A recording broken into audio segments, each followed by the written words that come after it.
As Hunter mentioned, we are looking at a story in 1 Samuel this morning, chapter 3. So I want to encourage you to get your Bibles open to 1 Samuel chapter 3. And as you are doing that, let me share a verse from Hebrews in the New Testament. We've been spending some time on these two verses, really focusing. Now, faith is confidence in what we hope for, and assurance about what we do not see. This is what the ancients were commended for. And in that chapter in Hebrews, there's a list of all of these folks in the Old Testament that were celebrated for their faith, and Samuel, the boy, is one of them. So before we turn to the actual story, I want to give you some background. It's going to be really helpful as we understand it. So we are at the end of the time of the judges, that season for several hundred years where we were, as a people, didn't really have a leader per se, but we'd have a judge or a mighty warrior or a leader that would come up when there was conflict or a need for one. They would serve, and then when there was a need again, they would come up, another judge. So that season's going to end. Samuel, this little boy, is going to be the last of the judges, and then right after that comes the kings. So King Saul is the first appointed king. Now, Samuel has an interesting background. So in the context of this story, he's probably 8 to 12 years old. But his mother, Hannah, wasn't able to conceive. And so year after year after year, she is praying. She would go in Shiloh to the place where we would worship. She would go before the Ark of the Covenant, and she would pray that she would be able to bear a child. Eli, this old priest, hears that, and in a conversation he has with her, says, may it be so.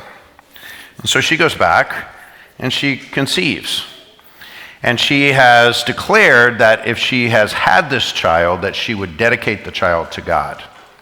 So she keeps him until he's weaned, so he's probably a year or so old. And he is weaned, and then she brings him back to Shiloh to the old priest Eli, and she gives him to him and says, he is yours for the rest of his life. He is to serve the Lord. He's to be a Nazirite. So Eli takes him. Now, Eli is this really tragic character. He is a priest, he's a judge, but he has two sons who are priests who are just scoundrels. And they are so toxic and horrible, Hophni and Phinehas, that they are, they're sleeping with women near the Ark of the Covenant that are not theirs. They're stealing from people in the offerings of the Lord. All of these kinds of things are happening. And Eli has not dealt strongly enough with them, the Lord has decided. And so the Lord has come to Eli and said, Eli, here's what's going to happen to you because you haven't dealt with your boys. Both your sons are going to die before they're of old age. They're going to die on the same day. And you are going to be left with nothing. You are going to lose what you have, and it's just, that's it. But Eli keeps going to the ark, the tabernacle, the tent. He keeps serving the Lord, and he's raising up Samuel as this boy, as if he is his son in a sense. And he just keeps going. He just keeps going. No, he's heard from the Lord that this is what would happen. And that's what leads us to the story today in the 3rd chapter of the 1st book of Samuel. Listen for the word of the Lord. The boy Samuel ministered before the Lord under Eli. In those days, the word of the Lord was rare. There were not many visions. One night, Eli, whose eyes were becoming so weak that he could barely see, was lying down in his usual place. The lamp of God had not yet gone out, and Samuel was lying down in the house of the Lord, where the ark of God was. Then the Lord called Samuel. Samuel answered, "Here I am." And he ran to Eli, and he said, "Here I am, you called me." But Eli said, "I didn't call you, go back and lie down." So he went back and lay down. And the Lord called Samuel. And Samuel got up and went to Eli and said, "Here I am, you called me." "My son," Eli said, "I didn't call you. Go back and lie down." Now Samuel did not yet know the Lord. The word of the Lord hadn't yet been revealed to him. A third time the Lord called Samuel. And Samuel got up and went to Eli and said, "Here I am. You called me." Then Eli realized that the Lord was calling the boy. So Eli told Samuel, "Go and lie down. And if he calls you, say, 'Speak, Lord, for your servant is listening.'" So Samuel went and lay down in his place. The Lord came and stood there, calling as at the other time, "Samuel, Samuel." And then Samuel said, "Speak, for your servant is listening." And the Lord spoke to Samuel, "See, I am about to do something in Israel that will make the ears of everyone who hears about it tingle. At that time I will carry out against Eli everything I spoke against his family from beginning to end." It's the word of the Lord. So this story is one that we spend a lot of time with, and we almost always focus on Samuel, as we should. He's the last of the judges. He's the one that anoints the new king, Saul, the first king. He is a critical figure. I mean, he's essential to the faith story for us. But very often we kind of leave Eli off as sort of a minor character, and I get that. But I want to spend a little bit of time thinking about it in a different way. But I'll begin with this. How many of you know the story of Pygmalion? Okay. Now, do you know the story of Pygmalion from George Bernard Shaw, the play?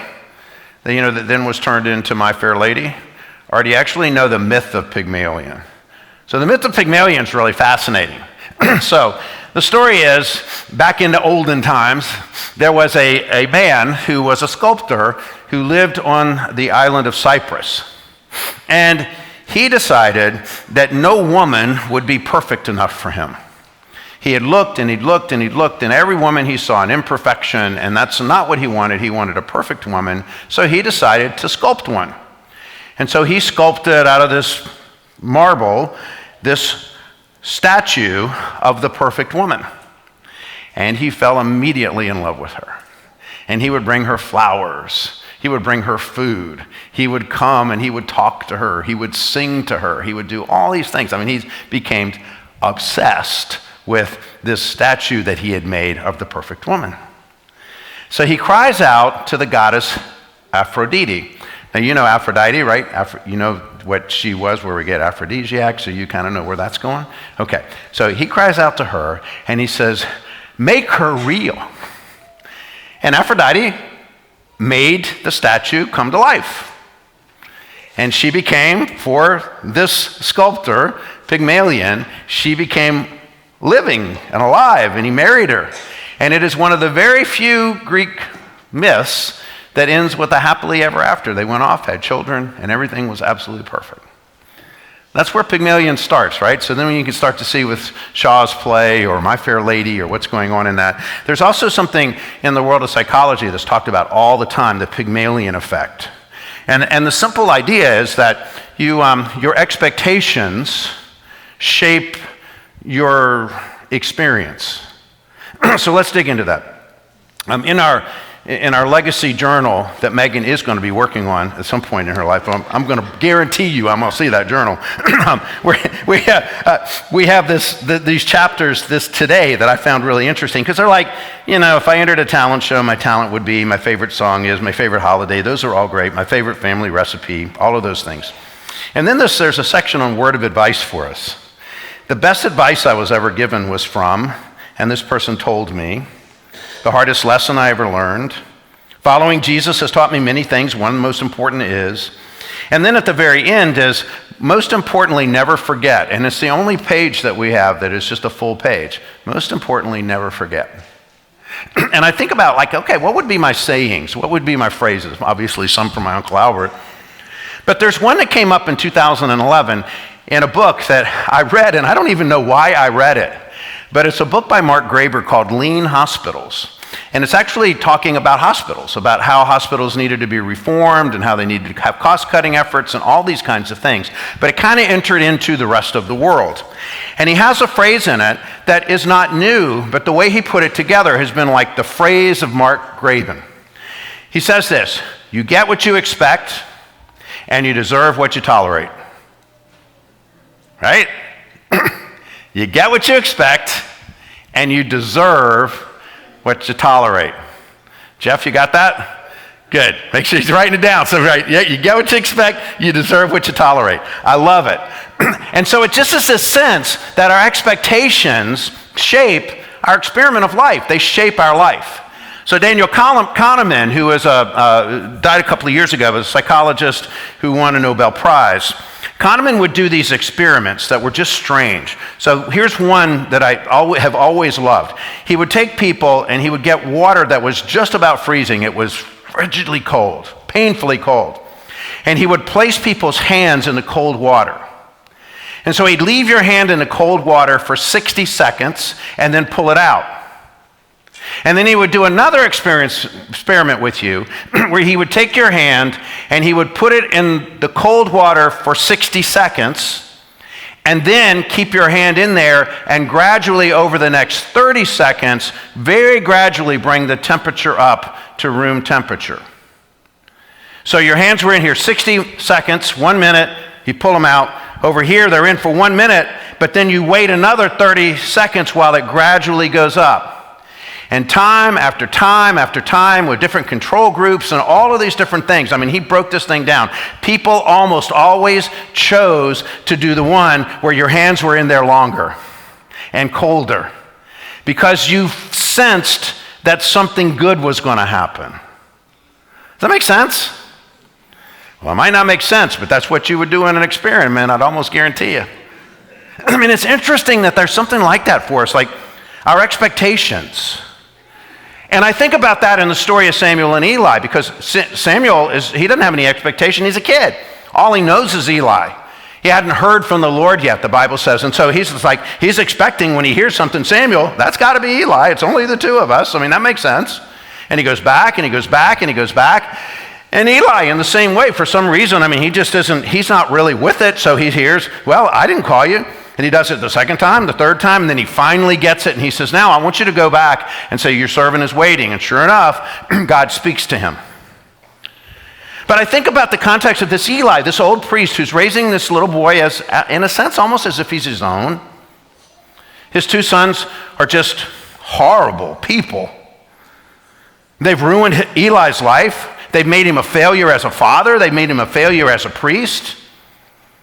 And Eli, I think about the story, like if I had God come and tell me, hey, this is going to happen, they're going to die on the same day, which they did in this battle when the ark was stolen by the Philistines, and then Eli himself is going to die. I mean, he gets upset when he hears the ark is stolen, he puts his head back and hits something, and he falls and dies. I mean, if I'd have known it was going to play out like that, I would have just quit, right? I mean, I'd have gone on to something else. But Eli just keeps coming. He keeps coming back to the temple, or not to the temple, but to the tabernacle, to the ark. He keeps coming back and worshiping. He keeps coming back and doing the things that he does. He's a tragic failure, and yet he's faithful. And the Bible is filled with these people, these tragic failures of people, murderers, adulterers, just sleazy people, and yet they stay faithful. They stay faithful. They stay faithful. And there's something in the midst of that. I mean, there's something in the midst of that. And for us, what we call that is hope.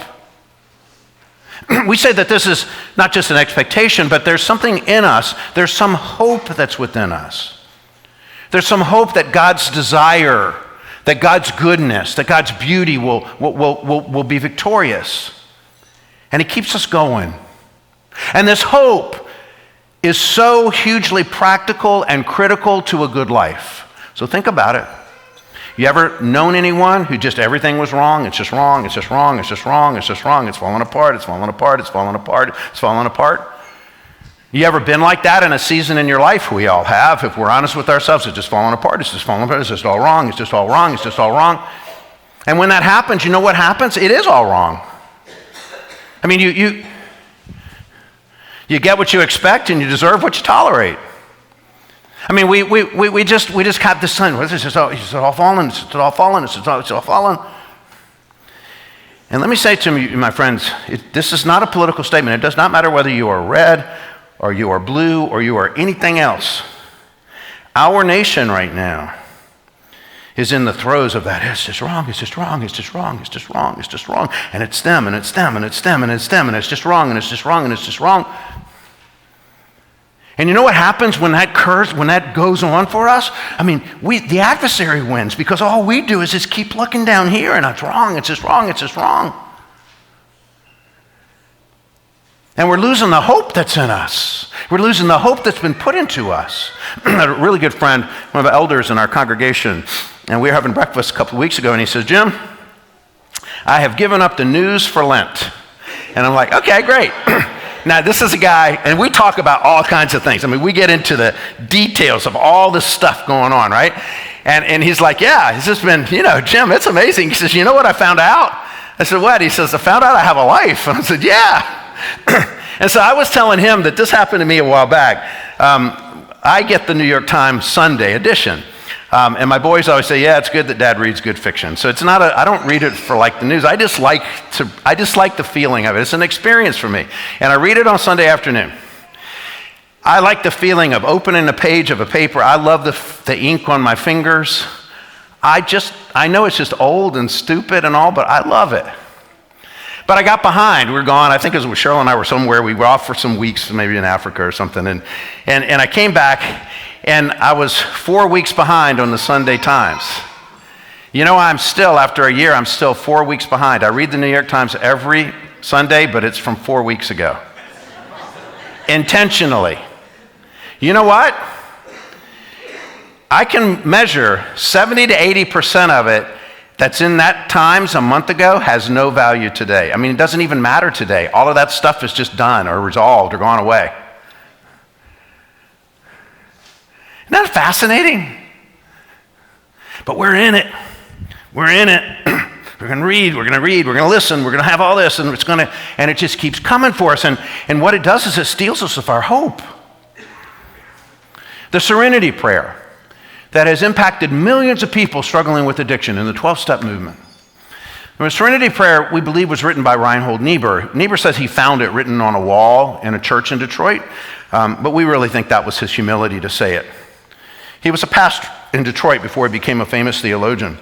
And he has a simple prayer: God, grant me the serenity to accept the things I cannot change, the courage to change the things I can, and the wisdom to know the difference.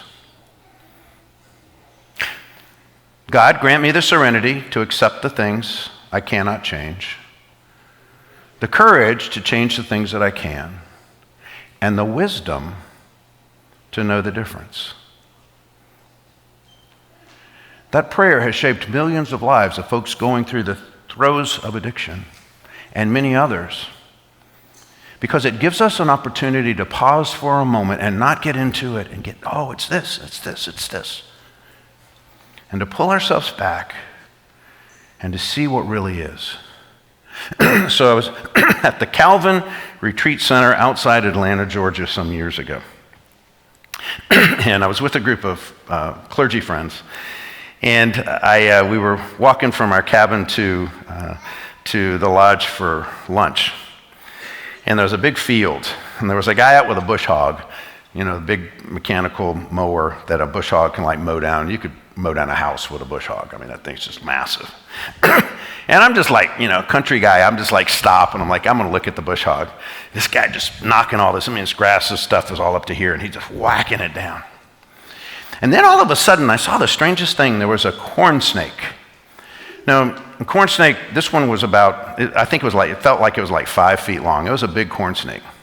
But if you know anything about the snake world, the corn snake is the most docile snake. If you wanted to have a friend snake, it would be a corn snake.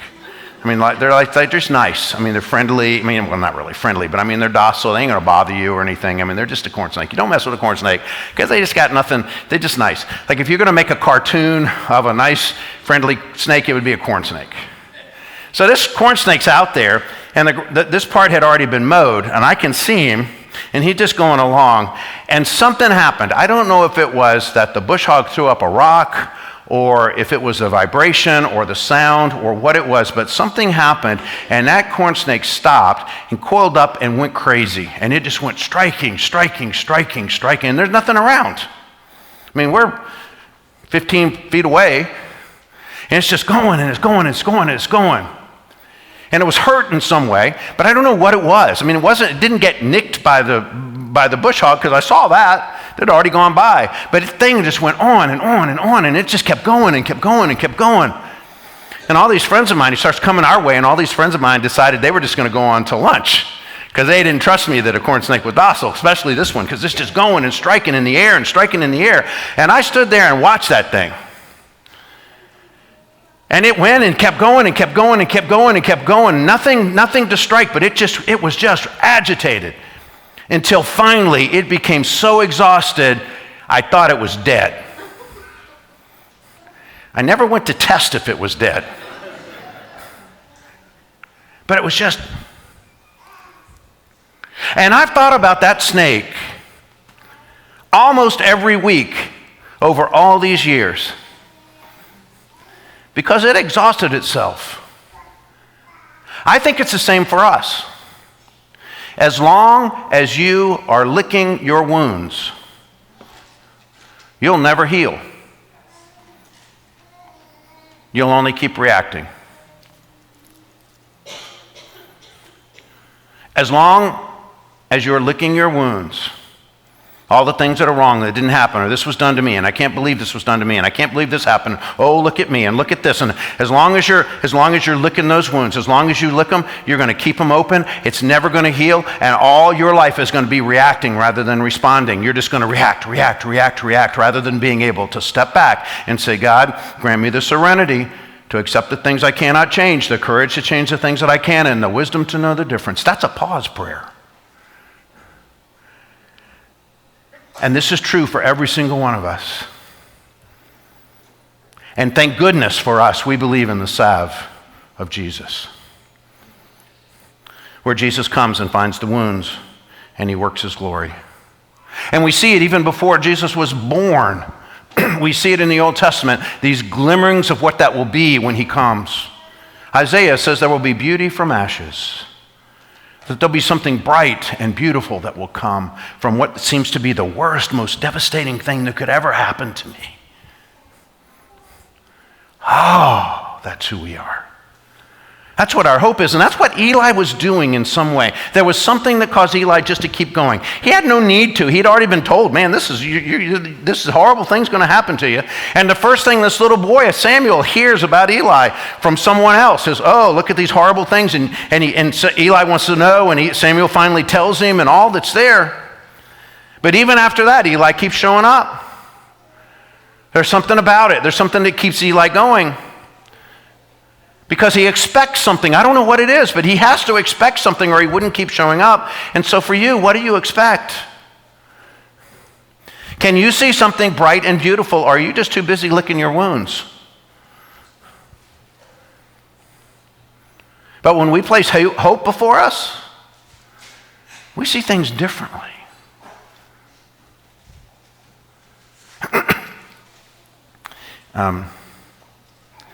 In our last congregation, we had a young woman in our church who was named Beth Laughlin. Beth was beautiful, talented. She sang in a choir. She sang on a praise team. She worked with people with disabilities. She was just gorgeous. She was just smart. She was sweet. She had the deepest faith. She was like one of the most amazing people Cheryl and I, and Felina and James had ever met. And nothing stopped her. I mean, nothing stood in her way. Her life was changed long before we met her on one sunny day when she was at her parents' home, river home, on the Rappahannock. And she's 16 years old, and she dove off of a dock. And she was a quadriplegic from that moment till the time we knew her. She had no movement in her arms or her legs. She had enough in one hand with a couple of fingers to sometimes toggle a switch on mechanical wheelchair. She had a full-time caregiver, Carolyn. And Beth would always invite us to her river place on the Rappahannock where the accident happened. And we would go, load up the boys, and we'd go spend some days with her every summer. And she just loved having us, and it was a beautiful time, and the kids loved it. And one evening, I'm trying to get the boys down, and I look out the window, and Beth had rolled herself out to the dock of her demise when she was 16. And she's out there by herself. And I just decided to go out. And I went out and I said, Beth, how do you do this? This place is so important to you, but this place is where something happened to you that... She said, Jim,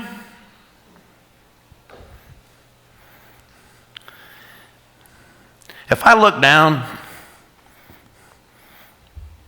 I see the dock. If I look up, sun setting, trees on the other side of the river, a little glisten on the water. She said, if I look up, I see nothing but beauty. My friend Beth Lachlan looked up every day of her life until the Lord called her to be home.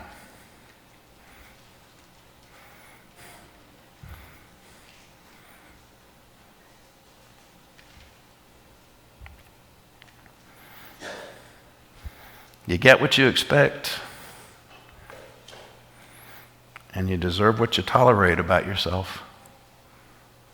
Don't let that be about somebody else, by the way. Oh, I'm not going to tolerate that. I'm talking about you, me. I get what I expect, and I deserve what I tolerate about myself.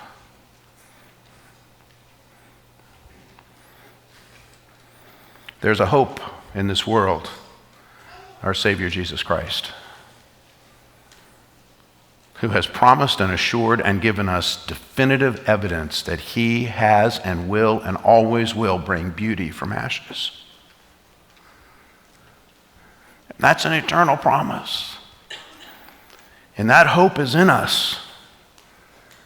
That hope is in us. As long as we choose to look up and see his beauty. Let us be those people. Let that be who we are. Let the world call us crazy. But let us be a witness of the hope. That's what I think my friend Eli, the failure that he was, did. And because of him, we in some sense are here. Amen.